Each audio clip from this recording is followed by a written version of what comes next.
Hello Internet, this is a complete beginner's guide to Magic the Gathering. If you have no idea what Magic the Gathering is, great, this is the perfect video for you. I am not going to go into the ins and outs, the triggers, the mechanics, what certain cards do on the certain stacks. I'm just going to explain the complete basics. And we are going to talk about my personal favorite format, EDH, or Commanders if you don't like to call it by that.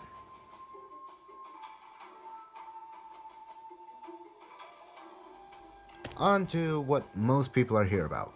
What the heck is actual Magic the Gathering and why should I get into it? Magic the Gathering is a card game. You ever played Pokemon? You ever played Yu-Gi-Oh? You ever played Bakugan? Yeah, those are all card games. What's different about Magic is that it's been around for a while and it's actually more balanced than people think.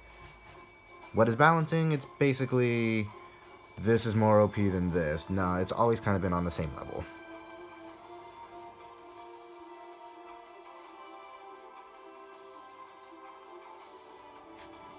So how am I going to explain an entire format, an entire game, and everything in between?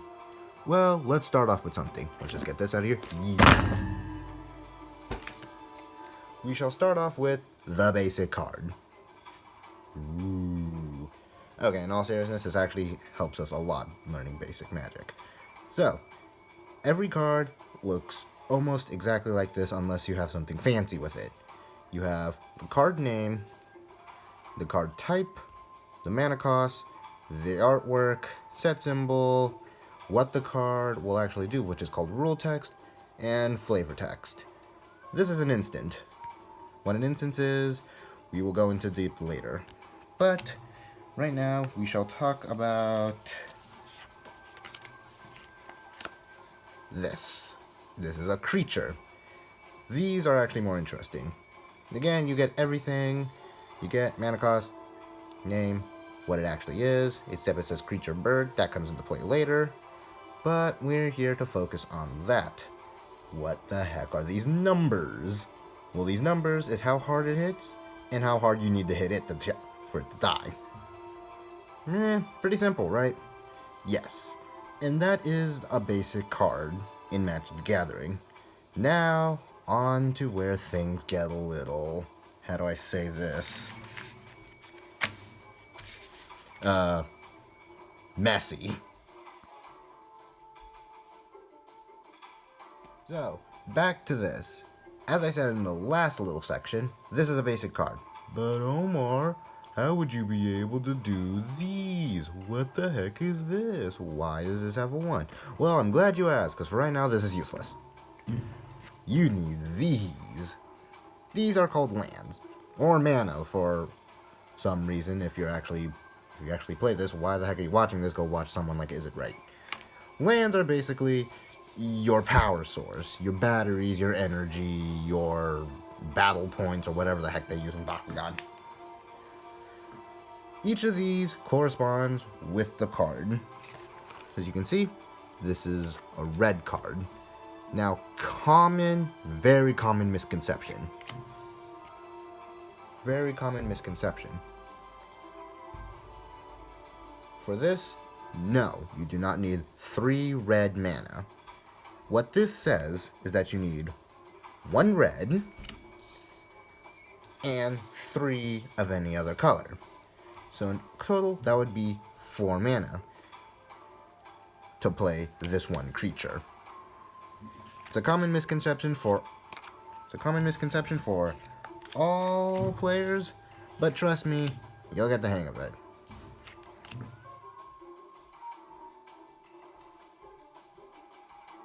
Now that you know how to summon these magical creatures and items, let us go over the things you will be summoning. You have creatures, enchantments, instances, sorceries, and planeswalkers. Now, what on planet Earth are any of these? Creatures, I already explained. But I'm going into a little more detail on what a creature actually is. A creature, well, is a body. A creature has a mana cost and attack, and defense. As you can see, this is a pretty large boy. But some creatures... where is it? Haha. Some creatures have different things.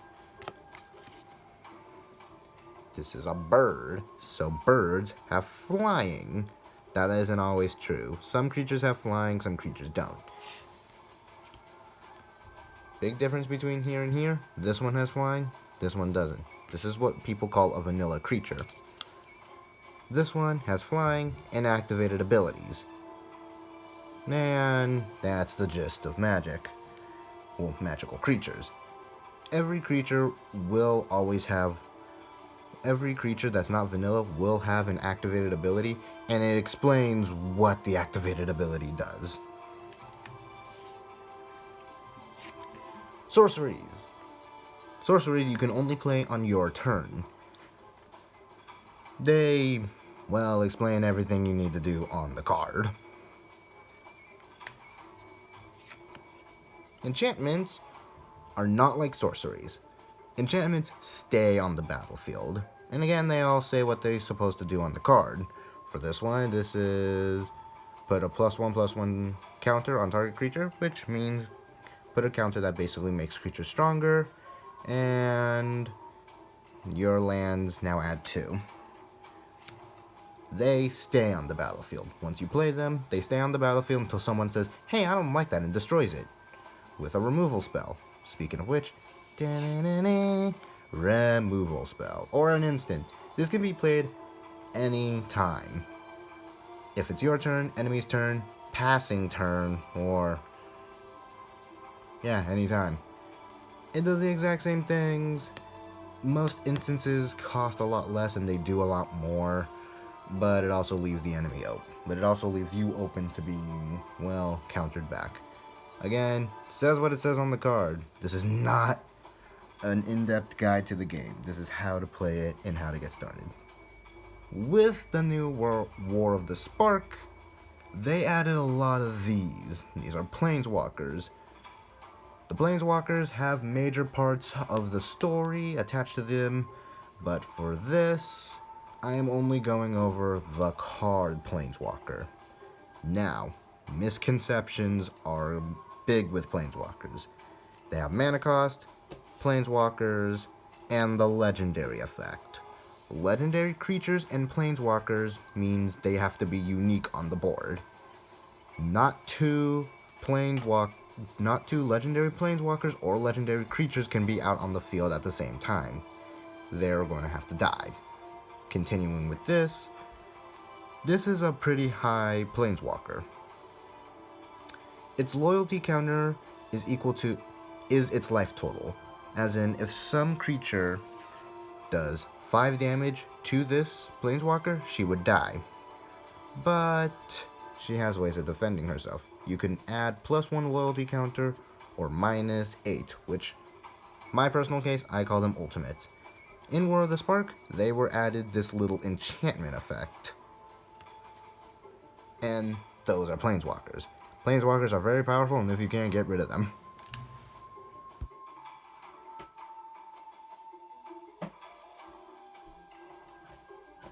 Now, before we get into strategies, tribes, and a whole bunch of whack jankness in Commander or EDH, let's go over an average phase or an average turn of Magic the Gathering. Now, every game or every turn plays out almost exactly like this. Come on.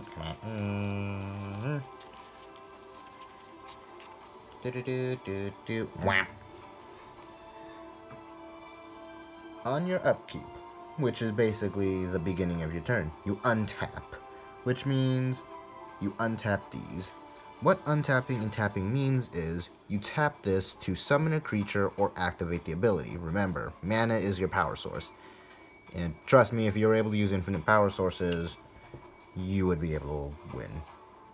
You draw a card. You only get to draw a card once per turn, unless something on the battlefield says you can, or you play a spell that basically says, hey, I get to draw more spells. So, we get to this. On your main phase, you're able to play out creatures, planeswalkers, sorceries, or anything by tapping your mana.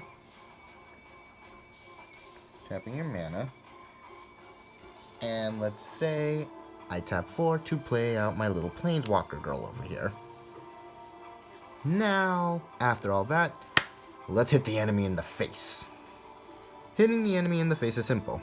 You take however many creatures you want to do, and you swing. Swinging is basically sending 2 creatures at the opponent. If they can't block, they take the damage. On the enemy's turn, they're able to choose directly what creatures they want to block. Let's say they block with this guy. They can only block creatures, and you cannot attack specific creatures. You can only attack their face. So, let's see. This damage goes through. The enemy takes 2 damage. This hits this. Nothing happens. Again, we went over power and toughness. If this had a lower power and toughness, this would have died. This has a greater one, it would have died. But for right now, nothing happens. On your second main phase, you get to play out whatever and do whatever. But these little manas here stay tapped.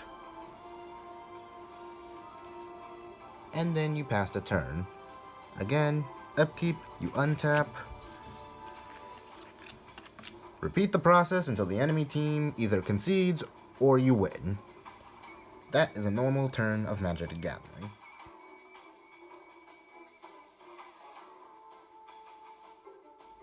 Well, now that you know the bare minimals of Magic the Gathering, which is enough to actually get through a lot of games, there's something I'll have to say.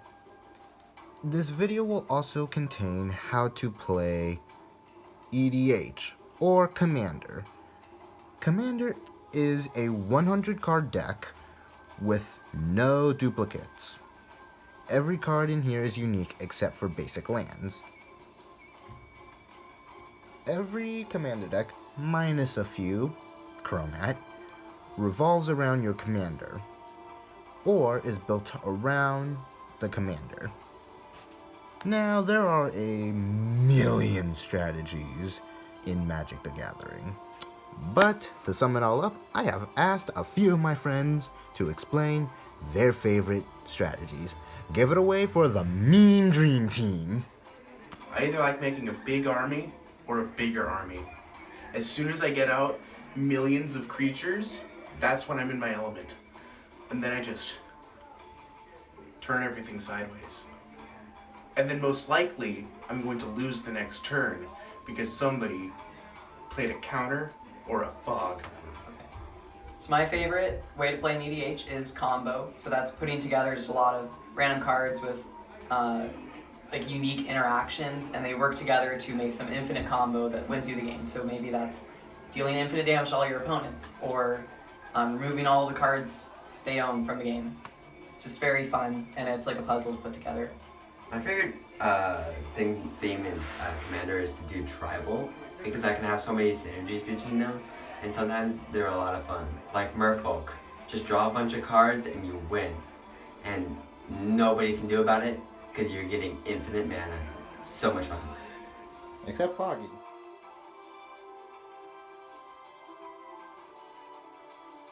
Yes, so those are some of the strategies. My personal strategy is, I don't really have one. I like all decks. But, to make things simple, we are going over some of my favorite decks. Or, one of my favorite decks. The one I have put a lot of effort into. Not this. Not the three-headed dinosaur. I can hear the size of... I wanted to play the three-headed dinosaur. Not the elf with a bob cut. No. my favorite commander, Shahili. Now, this entire deck is based off artifacts, but I'm not going to get into the nitty gritty. A basic commander deck has a few things. Some commander decks have a specific purpose. This one's specific purpose is cheating. Not like that.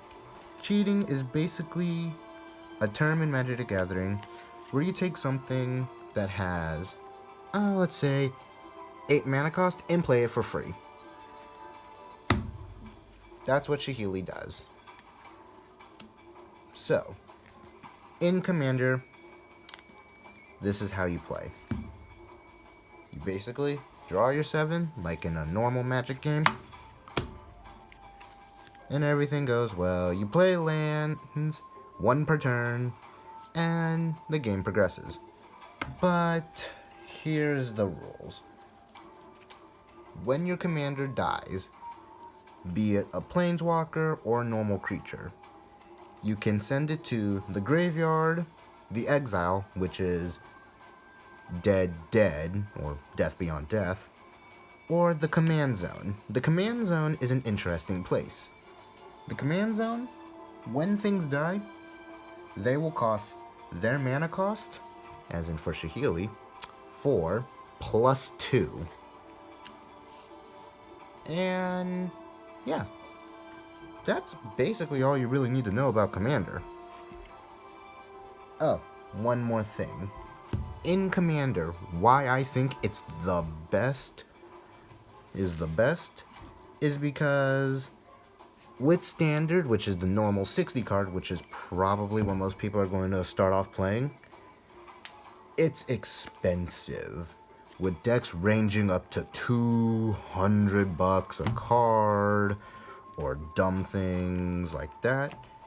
In Commander, yes, I am kind of a hypocrite. This deck right here cost me well over 300 to make. But these 3 right here, 10, 15. This one literally cost me like $20 to make. And I've won with each of them. So, that is Commander EDH, and that is the basics on Magic the Gathering. I hope I'll see you one day at F&M, or maybe just out around the school.